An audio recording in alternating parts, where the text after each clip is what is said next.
Alhamdulillahilladzi bibayanihi nahtadi wa bi burhanihi naqtadi. Nahmadullaha wa naskuru ala fali zahiri wal khafi. Asyhadu an la ilaha illallah wahdahu la syarika lah wa asyhadu anna Muhammadan abduhu rasuluh. Allahumma shalli wa sallim ala nabil karim wa ala alihi wa sahabatihi ajma'in, amma ba'du.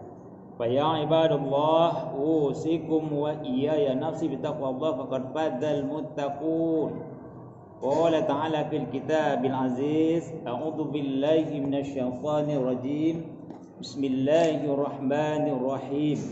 Qul ya ayyuhal kafirun la a'budu ma ta'budun wa la antum 'abiduna ma a'bud wala ana 'abidum ma 'abadtum wala antum 'abiduna ma a'bud lakum dinukum waliyadin. Sadaqallahul azim. Kaum muslimin sidang Jumat yang dimuliakan oleh Allah Subhanahu wa taala, pertama-tama marilah kita panjatkan puji dan syukur kehadirat Allah. Karena dengan nikmatnya kita dapat berkumpul pada tanggal 19 Jumadil Awal 1443 atau bertepatan pada tanggal 24 Desember 2021 di Masjid Al-Ikhwan ini, Jalan Bunga Wijaya Kusuma, Padang Bulan, Medan. Yang kedua, selawat beriring salam selalu kita curahkan kepada Nabi besar Muhammad sallallahu alaihi wasallam, Nabi akhirul zaman, tidak ada lagi nabi setelah beliau. Kaum muslimin yang dimuliakan oleh Allah Subhanahu wa taala, mari kita bertoleransi ala Rasulullah sallallahu alaihi wasallam sehingga kita tahu, apalagi fatwa MUI Sumatera Utara yaitu yang melarang yaitu menghadiri perayaan daripada umat agama lain atau Natal dan mengucapkan selamat Natal kepada yang lain daripada orang-orang di luar daripada agama Islam. Kaum muslimin sidang salat Jumat yang dimuliakan oleh Allah Subhanahu wa taala. 13 tahun Rasulullah sallallahu alaihi wasallam menegakkan akidah, membentengi umat dengan kalimat la ilaha illallah Muhammadar Rasulullah. Kaum muslimin yang dimuliakan oleh Allah Subhanahu wa taala. Salat yang kita kerjakan, puasa yang kita kerjakan, haji, sedekah, bahkan infak dan apapun yang kita kerjakan bisa hilang dan sirna jika kita salah memahami daripada akidah. Zaman boleh berubah, tapi akidah dan keyakinan kepada Allah dan Rasul tidak boleh berubah. Kaum muslimin yang dimuliakan oleh Allah Subhanahu wa taala, ketika orang-orang Quraisy sudah sangat frustasi dan tak tahu lagi cara bagaimana supaya menghentikan dakwah Rasulullah sallallahu alaihi wasallam. Rasulullah ditawari harta tidak mempan, ditawari jabatan, kedudukan wanita juga tidak mempan. Lalu datanglah utusan daripada orang-orang Quraisy mengatakan, "Ya Muhammad, bagaimana kalau kita damai saja?" "Bagaimana damai itu?" kata Rasulullah. Saking frustasinya mereka mengatakan, "Satu hari kau sembah Tuhan kami, satu hari kemudian kami sembah Tuhanmu." Lalu kaum muslimin yang dimuliakan oleh Allah Subhanahu wa taala, turunlah surah Al-Kafirun. Qul ya ayyuhal kafirun, katakanlah wahai orang kafir, la a'budu ma ta'budun, aku tak menyembah apa yang engkau sembah, wala antum 'abiduna ma a'bud, dan kamu bukan penyembah apa yang aku sembah, wala ana 'abidum ma 'abadtum, dan aku pun tak menjadi penyembah apa yang engkau sembah, wala antum 'abiduna ma a'bud, dan kamu pun tak pernah pula menyembah apa yang aku sembah. Lakum dinukum waliyadin, bagimu agamamu dan bagiku agamaku. Kaum muslimin yang dimuliakan oleh Allah Subhanahu wa taala, begitu tegas Allah langsung menyampaikan kepada Nabi besar Muhammad sallallahu alaihi wasallam tentang akidah yang baik dan lurus. Begitu juga kaum muslimin yang dimuliakan oleh Allah Subhanahu wa taala, kalau kita belajar kepada Nabi Ibrahim alaihissalam, ketika paman beliau, ketika nenek beliau, ketika atuk beliau, ketika nenek beliau, dan ketika mama beliau adalah tidak seorang yang namanya orang beriman kepada Allah dan Rasulnya. Beliau sangat khawatir kali kepada anaknya. Apa yang dikatakan kepada anaknya? Wahai anakku, ma ta'buduna min ba'di, ma ta'buduna min ba'di. Wahai anakku, kalau sekiranya tidak ada ayah nak, apa nak yang hendak engkau sembah nak? Apa nak yang hendak kau sembah nak? Masihkah kau nak menyembah kepada Allah nak?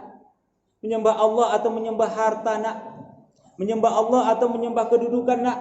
Menyembah Allah atau menyembah pergaulan nak? Inilah kaum muslimin yang sangat dikhawatirkan oleh Nabi Ibrahim kepada anaknya, sehingga dia betul-betul mendidik anaknya untuk bisa menjadi penyembah Allah. Kaum muslimin yang dimuliakan oleh Allah Subhanahu wa taala. Itulah dua peristiwa Nabi besar kita Muhammad sallallahu alaihi wasallam dan Nabi Ibrahim, begitu bagaimana menjaga akidah. Hari ini kaum muslimin, kita sudah jauh di antara nabi-nabi. 1400 tahun kita di belakang Rasulullah sallallahu alaihi wasallam. Bahkan ribuan tahun atau jutaan tahun di belakang yang namanya Nabi Ibrahim alaihissalam. Pasti perubahan akan terjadi kaum muslimin. Yang menjadi pertanyaan kaum muslimin, perubahan pasti ada. Peristiwa setiap tahun, bahkan dari dulu pasti lakonnya itu-itu juga, judulnya itu-itu juga. Cuma kaum muslimin yang menjadi pemeran adalah orangnya yang berbeda-beda tiap tahun dan abad. Dulu pernah ada lahir Fir'aun, bahkan sudah tiada. Sekarang ada juga Fir'aun, cuma versinya lain dan segala macam. Intinya sama semua. Kaum muslimin yang dimuliakan oleh Allah Subhanahu wa taala. Pertanyaan kita, sudahkah kita siapkan membentengi akidah anak kita? Sudahkah saat ini kita membentengi akidah istri kita, tetangga kita, suri tauladan kita yang kita kenal? Kaum muslimin, kita lihat zaman semakin canggih. Anak-anak hari ini tidak berada di luar. Mereka ada di dalam kamar, mereka ada di sekeliling kita, tapi mereka ada menggunakan Facebook, YouTube dan segala macam. Semua informasi mereka bisa dapat. Semua apa kebudayaan, apa peristiwa yang terjadi besok hari ini, mereka tahu semua. Bagaimana perbandingan antara agama ini, agama itu, dan mereka tahu semua. Kaum muslimin, kita mungkin tidak secanggih zaman sekarang. Mungkin kita terlahir di zaman yang tidak memiliki teknologi HP. Inilah yang dikhawatirkan oleh Nabi Ibrahim alaihissalam, bagaimana mewanti-wanti daripada anaknya. Umat Islam tidak pernah melarang kita bergaul dengan siapapun, apalagi kita hidup di negara Indonesia yang beraneka, yang berkebudayaan, yang berajas Pancasila dengan Undang-Undang Dasar 45, yaitu pasal 29, negara berdasarkan ketuhanan yang Maha Esa. 2, negara menjamin kemerdekaan tiap-tiap penduduk untuk memeluk agama masing-masing dan untuk beribadah menurut agama dan kepercayaannya masing-masing. Kaum muslimin, orang berpakaian baju koko dijamin oleh negara. Orang pakai jilbab dijamin oleh negara. Orang pakai jubah dijamin oleh negara. Bahkan ada orang yang menghina, yang membilang kadrun, ini negara dan kepolisian harus hadir menangkap orang yang menghina itu. Kenapa? Negara menjamin daripada kebebasan beragama. Umat Kristen menggunakan baju Santa Claus dijamin oleh negara. Yang menjadi masalah, jangan sampai baju Santa Claus itu dipergunakan memaksa orang yang lain yang tidak seakidah dengannya. Inilah penistaan agama. Kaum muslimin yang dimuliakan oleh Allah Subhanahu wa taala. Bahkan kita lihat di wilayah Bali yang berada di provinsi Bali, yang wilayahnya Indonesia, bahkan bisa dibilang minoritas daripada orang Bali itu. Tapi kaum muslimin, ketika yang namanya perayaan daripada Nyepi, bandara tidak buka, keramaian tidak ada, lalu lintas mati. Kenapa bisa terjadi? Karena negara hadir menjamin kebebasan beragama di Indonesia. Walaupun Bali itu bukan mayoritas Islam Indonesia, tapi umat Islam menjaga dan mentoleransi yang namanya beribadah masing-masing. Kaum muslimin yang dimuliakan oleh Allah Subhanahu wa taala. Yang anehnya hari ini, ada segelintir orang yang coba mengkoar-koar, yang merasa pintar, yang bahkan sengaja memanas-manasi makna toleransi. Kesannya seakan-akan umat Islam tak toleransi. Yang anehnya kaum muslimin, orang-orang yang pintar tersebut adalah memboncengi lagi orang-orang sekuler, liberal, memang yang anti dengan ajaran Islam. Kalau menurut orang sekuler, kalau bisa Islam ini berubah dan mau beradaptasi setiap tahun. Kaum muslimin yang dimuliakan oleh Allah Subhanahu wa taala. Toleransi itu bukan mengajak sembah menyembah Tuhan, tidak.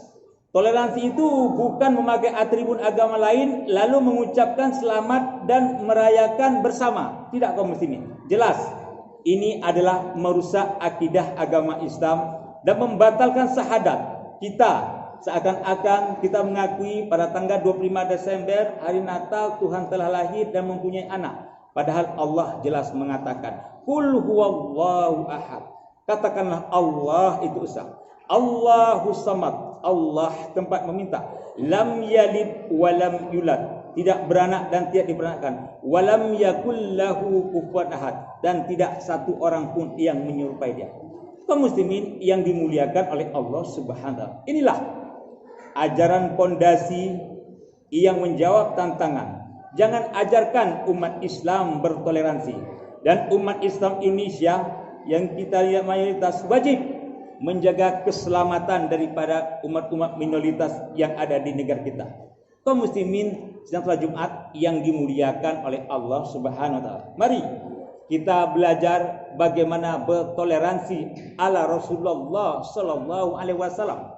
Ketika Rasulullah sallallahu alaihi wasallam berdiri dan ketika itu ada yang namanya orang daripada mayat daripada orang Yahudi yang datang meninggal, Rasulullah memberi hormat. Apa? Para sahabat bertanya, "Wahai Rasulullah, dia kan bukan seorang muslim." Iya, tapi dia adalah sama seperti bagi makhluk hidup seperti kita. Mungkin dia adalah lain daripada akidah sama kita, tapi kita menghormati. Begitu juga kaum muslimin. Seandainya ada di antara kita di sini kaum muslimin, kita lihat ada pemilik kita yang bukan orang Islam meninggal, kita tidak masalah mengunjunginya, bahkan kita mendatanginya. Tapi ketika acara ritual, acara doa, kita tidak ikut campur, dan itu adalah urusan daripada yang bersangkutan. Kaum muslimin yang dimuliakan oleh Allah Subhanahu wa taala. Rasulullah pernah mengatakan satu hadis, barang siapa yang menyakiti kafir zimmi sama dengan menyakiti aku. Maksudnya apa? Kafir zimmi itu adalah orang kafir yang tidak pernah berbuat masalah dengan orang Islam dan baik, dan kita wajib melindungi. Jadi barang siapa yang menyakiti kafir zimmi non muslim yang tidak berbuat masalah dengan kita, maka akan berhadapan dengan Rasulullah di yaumil mahsyar. Ini dari hadis daripada hadis riwayat Muslim daripada riwayat Muslim. Kaum muslimin yang dimuliakan oleh Allah Subhanahu wa taala. Begitu luar biasanya Rasulullah toleransi. Kita lihat toleransi paman beliau Abu Lahab bukan seorang muslim. Bahkan beliau tidak pernah memaksakan harus menjadi seorang Islam. La ikrah fiddin. Tidak ada paksaan dalam agama Islam. Tapi Rasulullah berkasih sayang sama para yang namanya sahabat dengan yang namanya dengan paman. Inilah ajaran Islam luar biasa. Ini ajaran bagaimana bertoleransi gaya Rasulullah. Kita lihat bagaimana bertoleransi dengan gaya yang namanya Umar bin Khattab. Umar bin Khattab kaum muslimin setelah diangkat menjadi khalifah, ketika itu ada peristiwa yang namanya di Mesir. Ketika itu gubernur Mesir yang namanya Amr bin As ingin memperluas yang namanya bangunan masjid karena daya tampungnya tidak memadai lagi untuk beribadah. Oleh karena itu di samping masjid itu ada orang Yahudi yang memiliki tanah. Bahkan Umar bin As telah meminta kepada orang Yahudi itu untuk dibeli dengan harga yang mahal, tapi orang Yahudi tidak memberikannya karena itu adalah warisan daripada orang tuanya. Lalu mungkin Umar bin As, gubernur daripada Mesir, sudah kehabisan akal. Bahkan dia mengasih duit lalu menyuruh daripada katakanlah daripada pasukan-pasukan atau dibilang sekarang ada pamong praja untuk mengusir daripada si Yahudi tersebut. Lalu orang Yahudi terusir dengan akan dibangunnya masjid itu. Bahkan bersedihlah merasa dizalimi orang Yahudi. Ada sahabatnya mengatakan, "Wahai Polang, memang kamu teraniaya, tapi kalau kamu melaporkan sama Umar, insya Allah mungkin yang namanya Umar ini akan berbuat lebih adil. Manalah mungkin seorang Umar bin Khattab yang dia Islam mau menolong saya, sementara saya bukan orang Islam. Islam penuh keadilan. Cobalah kamu datangi Umar di kota Mekah sana. Kamu ceritakan bagaimana keluh kesahmu. Kamu ceritakan bagaimana kejadiannya. Datanglah seorang berkawan dan pergilah mereka bergerombolan orang Yahudi ini untuk minta keadilan di kota Mekah dengan perjalanan yang cukup jauh. Sampai di kota Mekah, bahkan mereka ditanya ingin berjumpa dengan siapa wahai Fulan, yang namanya itu dengan seorang Umar bin Khattab.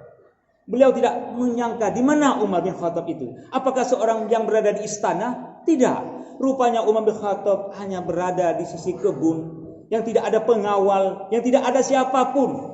Seorang panglima yang besar, yang luar biasa, tidak dijaga. Yang selama ini mungkin si orang Quraisy, si orang-orang Yahudi itu berpikir dengan pasukan yang ketat, yang kuat, yang hebat, yang gagah, yang tidak bisa diterobos. Tapi seorang Umar duduk, tidak ada yang menjaga, dan tidak ada orang pun yang mau mengganggu dia, karena begitulah keadilan. Lalu datang kepada Umar, wahai Amirul Mukminin, saya adalah seorang Yahudi yang datang dari kota Mesir. Ada apa, wahai bapak tua?